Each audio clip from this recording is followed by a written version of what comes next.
Hi friends, welcome to buy Naresh YouTube channel. మన ఛానల్కి ఒక 1000 మంది సబ్స్క్రైబర్లు ఉన్నప్పుడు అన్నా నీ పాటలన్నీ కావాలి అంటే నార్లాపురం వాగులోకి పిలుచుకొని పాత థమ్సప్ బాటిల్లోని మంచులు దాక్కుంటూ బుక్క దాక్కుంటూ ఒక్కొక్క పాట అన్న వినిపించాడు. అప్పటికి కనీసం ఎడిటింగ్ కూడా రాదు మనకు. వాటిని పాటలుగా వేరువేరుగా చేసి పెట్టాలనే అవగాహన కూడా లేదు. మరి ఆ తర్వాత ఎన్నో పరిణామాలు, ఎన్నో గాయాలు, ఎన్నో అనుభవాలు, ఇంకా ఎన్నో దశలు దాటుకున్నాము. అప్పుడు అన్న నా బండి వెనక కూర్చుండి ఆ అక్కడికి పోయినాం, అన్నోళ్ళ చేను కాడికి పోయినాం.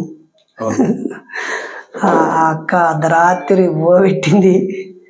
మొత్తం మీద అయితే ఆ జ్ఞాపకాలు ఏం మర్చిపోలేదు. తర్వాత నాపై దాడి జరిగినప్పుడు, నన్ను అరెస్ట్ చేసినప్పుడు కూడా ముందుగా స్పందించిన వ్యక్తి అన్న. గతంలోనే అన్నకు మనం థ్యాంక్స్ కూడా చెప్పాము. ఇప్పుడు గ్రీన్ టీతో థ్యాంక్స్ చెప్తున్నాము. అన్న చెప్పండి అన్న, ఈ నాపై దాడి జరిగిన సందర్భంలో మీరు ఎలా ఫీల్ అయ్యారు? ఎందుకంత బాధపడ్డారు? ఒక డేర్ స్టెప్పే తీసుకున్నారు అంత నిశ్శబ్దం ఆవహించినప్పుడు. అసలు అప్పుడు మీరు పడిన ఘర్షణ ఏంటి? మన వాళ్ళందరికీ నేనైతే నీకు రుణపడి ఉంటా. విషయం ఏంటంటే అప్పుడు అంటే మొత్తం సమాజం మొత్తం ఏం జరుగుతుందో ఎవడు మాట్లాడితే వాడిని కొట్టేటట్టున్నారు అంటే అని చెప్పి పిడికిట భయాన్ని పట్టుకొని ఉన్న క్రమంలో నాకు ఆ సందర్భాన్ని చూడంగానే అయితే అయింది, పోతే పోయింది, పుట్టింది ఒకసారి, సచ్చేది కూడా ఒకసారి అని అనుకున్న వెంటనే మాట్లాడి పడేసిన. అంటే మనము భయపడితే భయపెడుతుంది సమాజం,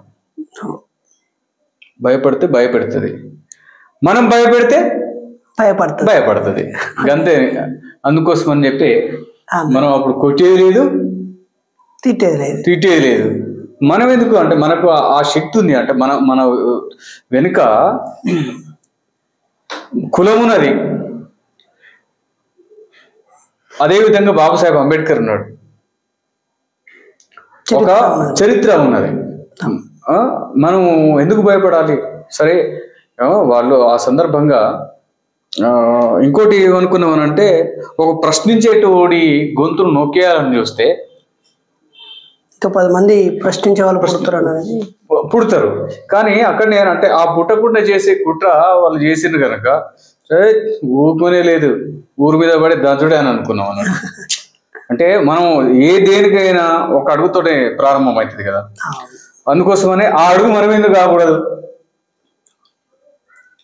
అని చెప్పి ఆ సందర్భంగా వెంటనే ఫస్ట్ వీడియో పెట్టినాం. ఆ వీడియో కాకుండా మళ్ళీ లైవ్ పెట్టిన. అట్లా దాంతో అంటే మనలో ఎక్కడో అంటే భయం అంటే తో ఉన్న వ్యక్తులందరూ ఒక్కొక్కరుగా బయటికి రావడం జరిగింది. అట్లా ఆ సందర్భంలో అంటే మనం స్పందించకున్నట్లయితే ఏమైతుందంటే చాలా ఇబ్బందికరంగానే ఉండేది.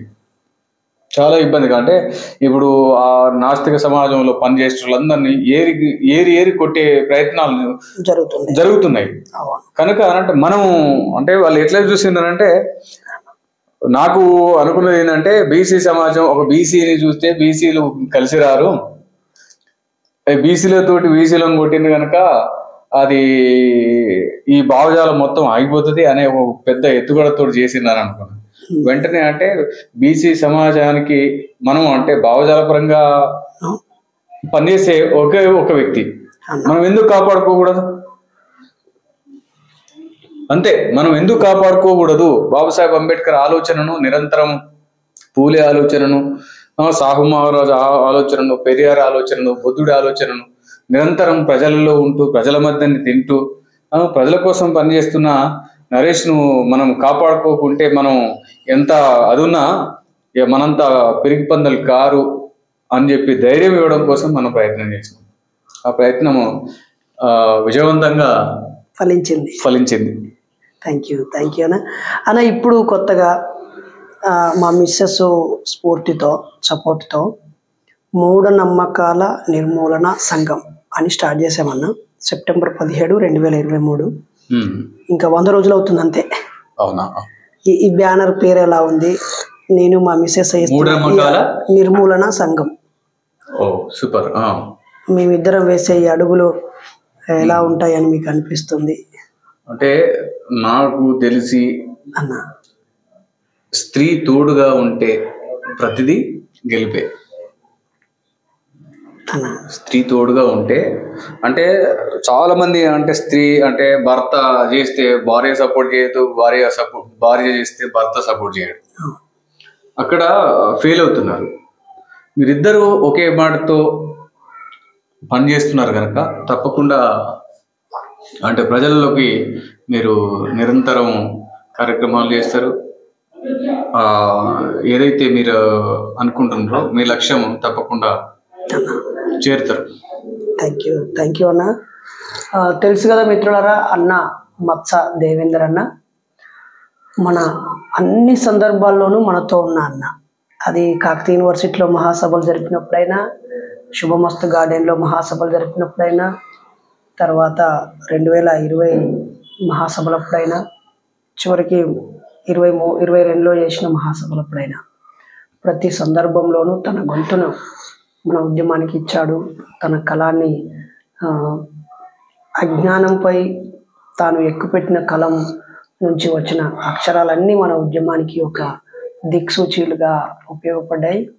మరి అన్నతో కాఫీ తర్వాత ఒక మంచి అర్థవంతమైన పాట, మీరందరూ 1000 సార్లు విన్న పాటని అన్న రాసి ఇచ్చిన పాటని మనం విందాం.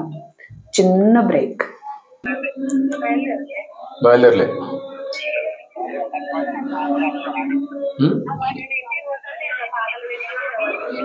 ఓకే అన్న, ఎన్ని రోజులకు దొరికినాయి నాకు నువ్వు మళ్ళా దగ్గర? అంటే 1 year అయింది కదా అన్న. మన 1000 నుంచి 2 లక్షలకు దగ్గరగా ఉంది ఈరోజు బైరి నరేష్ యూట్యూబ్ ఛానల్. చాలామంది ప్రేమతో ఆదరిస్తున్నారు, చూస్తున్నారు, సబ్స్క్రైబ్ చేస్తూ ఉన్నారు. ఎక్సలెంట్గా ముందుకు సాగుతున్నాము. నేను కూడా ఛానల్లో వర్క్ చేయడము, ప్రెస్ వర్క్ చేయడము, మిగతా అన్ని సైకాలజిస్ట్గా అన్ని పనులు తగ్గిస్తూ ఒకే అంశం మీద టైంని, నాలెడ్జ్ని పెట్టి ముందుకు సాగుతున్నాను. ఈ క్రమంలో నిజంగా బాబాసాహెబ్ రాసిన రాజ్యాంగమే లేకపోతే, పోలీసు వాళ్ళకి నన్ను కాపాడే బాధ్యత లేకపోతే, అప్పుడు జరిగినటువంటి ఆ గలాటాలు ఖచ్చితంగా ప్రాణాలు కోల్పోయేవాడిని అన్న. సో మీరు రాసిన పాట చాలాసార్లు గుర్తు చేసుకున్నాను జైల్లో, నిజంగానే ఏమైపోయే వాళ్ళమని. సో మీరు మన కోసం, మిమ్మల్ని అభిమానించే, నన్ను అభిమానించే మన వాళ్ళ కోసం ఒక్కసారి మీ కలం నుంచి, మీ మెదడులో నుంచి వచ్చిన ఆ గొప్ప అర్థవంతమైన పాటని మరొక్కసారి గుర్తు చేయాలని కోరుతున్నాను. పోయే వాళ్ళము అంబేద్కరు లేకుంటే, ఏ చీకటి మింగును తను వెలుగై రాకుంటే, ఏమైపోయే వాళ్ళము అంబేద్కరు లేకుంటే, ఏ చీకటి మింగును తను వెలుగై రాకుంటే, తరాలు మన స్థితి గతులు మారక చల్లడిల్లు కథ సకల జనం, బ్రతుకు అగ్రకుల విష కౌగిటబడి నలిగిపోవు కథ నేటి దినం. ఏమైపోయే వాళ్ళము అంబేద్కరు లేకుంటే, ఏ చీకటి మింగును తను వెలుగై రాకుంటే, అడుగు అడుగు తను అనుభవించిన బాధను తెలిసి, భావితరాల భవిష్యత్తు అంతా ముందే తెలిసి, తన నెత్తుటి చుక్కలు లక్షల అక్షరాలుగా మార్చాడు భారత జన నుదుటి రాతను అంబేద్కరు మార్చాడు. ఏమైపోయే వాళ్ళము అంబేద్కరు లేకుంటే, ఏ చీకటి మింగును తను వెలుగై రాకుంటే, రాజ్యాంగం అణువులో జీవం నింపి నేల మీద ప్రతి జీవజాతికి మనుగడ చూపి ప్రపంచమే తొంగి చూసేలా ప్రతిది పొందుపరిచాడు. విశ్వములో ఉన్న జ్ఞానులకు గురువులాగా నిలిచాడు. ఏమైపోయే వాళ్ళమో అంబేద్కర్ లేకుంటే, ఏ చీకటి మింగును తను వెలుగై రాకుంటే. తెలుసుకుని తెలుపగరండి ఆయన చరిత, గొంతెత్తి వినిపించు మహనీయుడి ఘనత.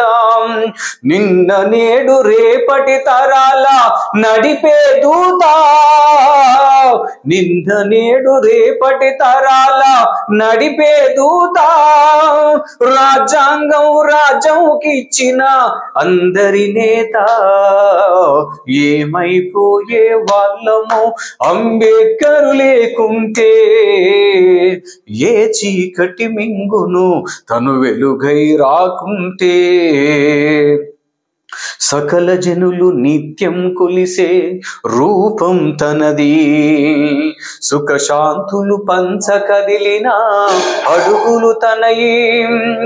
బ్రతుకంతా ప్రజాసేవకై పరితపించి నిలిచాడు. మనువాదుల కుట్టను గూల్చి అంతిమ శ్వాసను విడిచాడు. ఏమైపోయే వాళ్ళమో అంబేద్కర్ లేకుంటే, ఏ చీకటి మింగును తను వెలుగై రాకుంటే. మన కోసం మహనీయుడు జీవితము అంకితమిచ్చి, చీకటిలో నలిగ జాతులకు తన చేతుల వెలుగందిస్తే, మతవాదుల మత్తుల మునిగి తన త్యాగం మరిచినారని నడి వీధిలో నిలబడి చూస్తూ ఎంతగా తను కుములుతున్నాడు. ఏమైపోయే వాళ్ళమో అంబేద్కర్ లేకుంటే, ఏ చీకటి మింగును తను వెలుగై రాకుంటే. ఏ చీకటి మింగును తను వెలుగై రాకుంటే.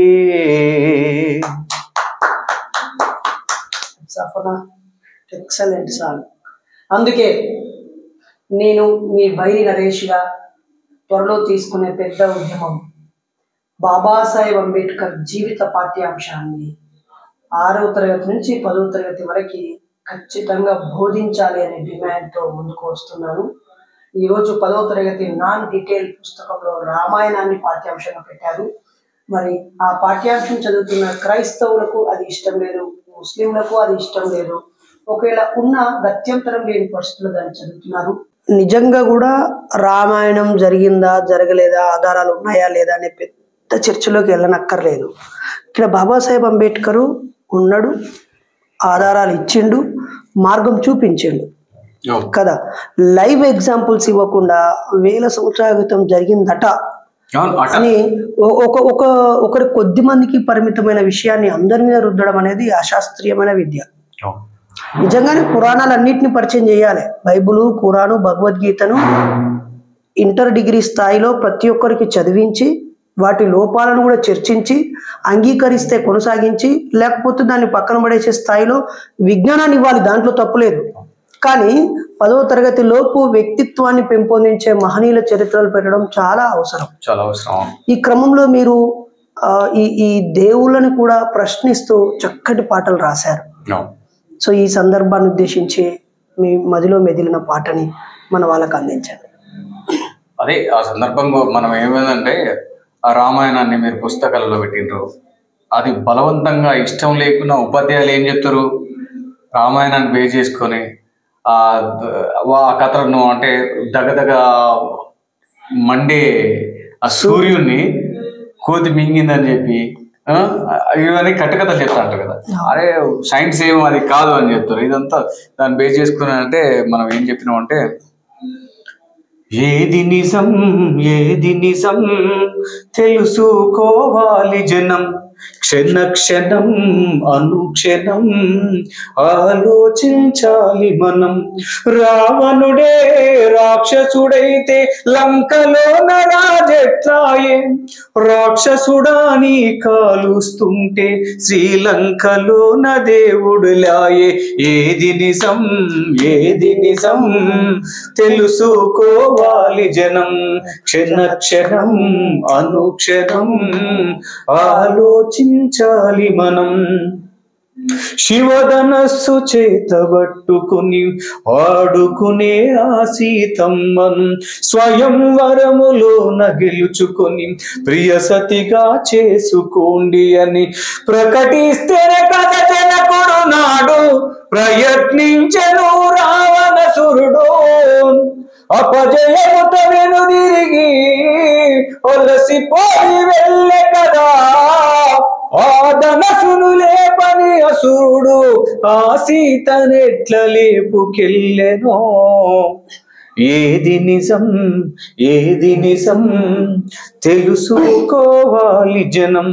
క్షణ క్షణం అనుక్షణం ఆలోచించాలి మనం. ఏదైతే ప్రభుత్వము పాఠ్యపుస్తకాలలో ఈ రామాయణాన్ని మహాభారతాన్ని ఈ ఈ కథలను ఏ విధంగా అయితే పెట్టిందో, ఏదైతే ఇప్పుడు నువ్వు అనుకున్నది అంటే బాబాసాహెబ్ అంబేద్కర్ జీవిత చరిత్రను పాఠ్య పుస్తకాలలో 6వ తరగతి నుండి 10వ తరగతి పెట్టాలి, ప్రభుత్వాన్ని పెట్టించే విధంగా ఉద్యమం చేస్తాము అనే నిర్ణయం చాలా హర్షించదగినది. థ్యాంక్ యూ అన్న. ఎందుకనంటే అది పసితనములోనే కనుక పిల్లలకు అందినట్టయితే, ఇప్పుడు మనకు చదువుల తల్లి సరస్వతి సరస్వతి అని చెప్పి వందలాది సంవత్సరాలుగా చెప్పుకుంటూ వస్తుంది. అసలు సరస్వతి ఏడ చదువుకున్నది తెలియదు. ఏడు చదువుకున్నది, ఎవరికి పాఠం చెప్పింది, ఏ విశ్వవిద్యాలయాలను అధ్యాపకురాలుగా చేసింది అనే విషయం ఎవరికి తెలియదు. కానీ సరస్వతి, నేను ఒక సందర్భంలో ఎక్కడో మనోళ్ళు మాట్లాడుతుంటేనే విని వెంటనే తెలియకనే నడుగుతున్నాను, తెలిసిన వాళ్ళు తెలియజెప్పుడి మీకు తెలిసుంటే, తెలివైన వాళ్ళు తరతరాలుగా చదువులకు సరస్వతి మన తల్లి ఐటిరి, ఏడ చదువులు నేర్పినాదని అడుగుతే బదులివ్వపోతిరి. తెలియకనే నడుగుతున్నాను, తెలిసిన వాళ్ళు తెలియజెప్పుడి మీకు తెలుసుంటే, తెలివైన వాళ్ళు. అందుకే ఎక్కడ చదువు చాలా సింపుల్ గా, ఇప్పుడు అక్కడ కించపరిచింది లేదు, అవమానించింది లేదు, ప్రశ్నించింది లేదు, తెలిస్తే చెప్పమని అడుగుతున్నా. అంతే. నాకు తెలియదు, అంతే, తెలిస్తే చెప్పండి. దాంట్లో అంటే చరిత్ర అంతా చెప్పుకుంటూ వచ్చిన ఏది బౌద్ధ పురాణాలను, బౌద్ధ చరిత్రను మొత్తం ధ్వంసం చేసి మీరు ఏం చేసిండ్రు, తక్షశిల నలంద విశ్వవిద్యాలయాలను మొత్తం నేలమట్టం చేసింది మీ హైందవ, మీ సనాతన ధర్మం అని ఎక్కడ కూడా సరస్వతికి అసలు మీ చరిత్రలోనే, మీ సనాతన ధర్మంలోనే స్త్రీకి చదివే స్వేచ్ఛ లేదు. మరి ఎట్లా సరస్వతి? 6వ తరగతి చదివే కృతి అనే అమ్మాయి, రవీందర్ అన్న వాళ్ళ కూతురు, ఆమె ఏమన్నదంటే, కనీసం సరస్వతి ఆలయంలోనైనా పూజారులుగా ఆడవాళ్ళు ఎందుకు లేరు బాబాయ్ అని అడిగింది. సూపర్ క్వశ్చన్, చాలా చిన్నదే. ఆమె దేవత లేదు, దేవత కాదు అంటలేదు. కనీసం ఆడదేవతల ఆలయంలో కూడా ఆడవాళ్ళు పూజారులు ఎందుకు కాలేదు? ఇంకోటి ఏంటంటే, అంటే ఈ ఆడవాళ్ళు తెలుసుకోవాల్సిన విషయం ఏంటంటే, నేను ఒక సందర్భంలో చెప్పిన, ఏ స్త్రీ అయితే దేవుడుగా కొలుస్తుందో ఆ దేవుడే స్త్రీని మొదటగా అత్యాచారం చేసిండు, రేప్ చేసిండు. ఏ స్త్రీ అయితే దేవుడుగా కొలుస్తుందో, కొలుస్తుందో దేవుడిగా కొలుస్తుందో ఆ దేవుడే స్త్రీని అవమానపరిచిండు. ఎలా అంటే ఏం చెప్తా. ఏ స్త్రీ అయితే దేవుడుగా కొలుస్తుందో ఆ దేవుడే స్త్రీని హత్య చేసిండు.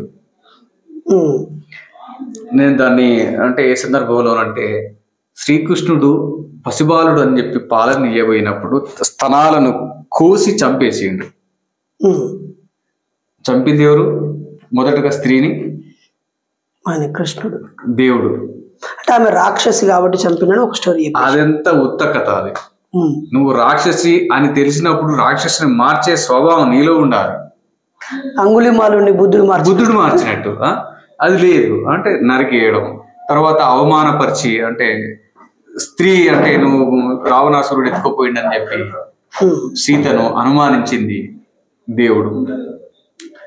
అత్యాచారం చేసింది, పరాయి వాడి భార్య అని తెలిసి కూడా దేవేంద్రుడు అహల్య అత్యాచారం చేయడం, ఇది తప్పు. ఇది మీ చరిత్రను చెప్తుంది. అంటే స్త్రీ ఏ దేవుడైతే అని మొక్కుతుందో ఆ దేవుడే అది చేసిందని చెప్పి ఒక సందర్భంలో వచ్చిన వినవమ్మా చెబుతాను మహిళా నీ కథను, అనాదిగాఢ జాతిని అనిచిరి విధము, మాతృస్వామ్య వ్యవస్థ పైన మనువాదపు మృగము, దాడి చేస్తే అయిన గాయము ఎప్పుడవునో నయము, వినవమ్మా చెబుతాను మహిళా నీ కథను.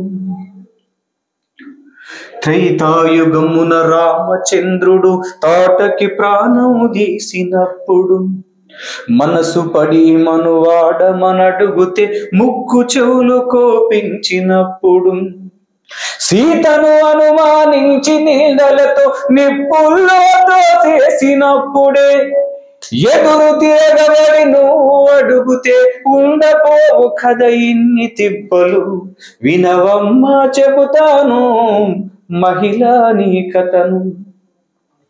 ద్వాపరమంతట ఇదే జరిగనని ఆనవాలు చూపిస్తూ ఉన్నారు, పసిబాలుడు అని పాలను యువగా స్తనాలనే కోసేసే కృష్ణుడు, పంచ పాండవులు ద్రౌపది తనువును అనుభవించి అవమానపరుచుతూ విధి ఆడిల్చే ఆటలు ఆడది పురుషుడాడుకునే బొమ్మను చేసిరి, వినవమ్మా చెబుతాను మహిళా నీ కథను. సృష్టించినోడు బ్రహ్మదేవుడని నుదుటి రాతలు వాడే రాస్తాడని, అనాదిగా ఈ సమాజమంతా ఆది దేవుడని కొలుస్తున్నారు, కన్న కూతురుని బ్రహ్మనెటోడు కామముతో మోయించెను నాడు, అలాంటి వాడిని ఆది దేవుడని అనాది గుండి కొలుస్తుంటిరి, వినవమ్మా చెబుతాను మహిళా నీ కథను, అనాదిగాఢ జాతిని అనిచిరి విధము, మాతృస్వామ్య వ్యవస్థ పైన మనువాదపు మృగము, దాడి చేస్తే అయిన గాయము ఎప్పుడవును నయము. ఆ స్త్రీలను అనంటే ఇప్పుడు ఆ స్త్రీలకు ఏడుంది, ఆ స్త్రీ దేవుడని ఎట్లా? ఎస్, చూసారు కదా మిత్రులారా, నా వీడియో చూస్తున్న ఆడపడుచులకి, తల్లులకి, అమ్మలకి, అక్కలకి, చెల్లెలకి, మరీ ముఖ్యంగా కూతురు వయసు ఉన్నటువంటి ఆడబిడ్డలందరినీ రిక్వెస్ట్ చేస్తున్నాను.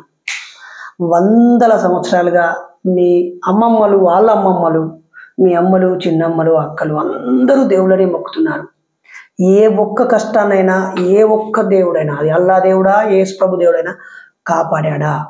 ఇన్ని అత్యాచారాలు జరుగుతుంటే, ఇన్ని ఆత్మహత్యలు చేసుకుంటూ ఉంటే, ఇంతమంది రేప్ చేయబడి చంపబడుతూ ఉంటే, ఇంత దుఃఖం ఆడవాళ్ళకు ఉన్నప్పుడు ఏ ఒక్క దేవుడైనా తన వేలితో తుడిచాడా? కాబట్టి దేవుణ్ణి మొక్కడానికి, దేవాలయానికి వెళ్ళడానికి, చర్చికి, మసీదుకి వెళ్ళే సమయాన్ని మీకు హక్కులు ఇచ్చిన మహనీయుల చరిత్రలు చదవండి, లేదా మీ సమస్యల పరిష్కారానికి కావాల్సిన మార్గాల గురించి చదవండి, తెలుసుకోండి, ఉద్యమించండి, ప్రశ్నించండి, పోరాడండి, చైతన్యంతో ఉండండి. ఈ దేవుళ్ళు, దయ్యాలు, ఆత్మలు, పునర్జన్మలు అన్నీ వట్టియే. వాటి కోసం టైం కేటాయించొద్దని, డబ్బులు వేస్ట్ చేయొద్దని ఆడపడుచులందరినీ కోరుతూ, అన్ని మతాల చరిత్రలు మీరు చదివితే వాటిలోంచి బయటపడతారని, బయటపడ్డాక నాకు ఒక మిస్డ్ కాల్ ఇవ్వాలని కోరుతూ, నేను మీ doctor Bairi Naresh. Thank you so much అన్న. జై భీమ్, జై ఇన్సాన్.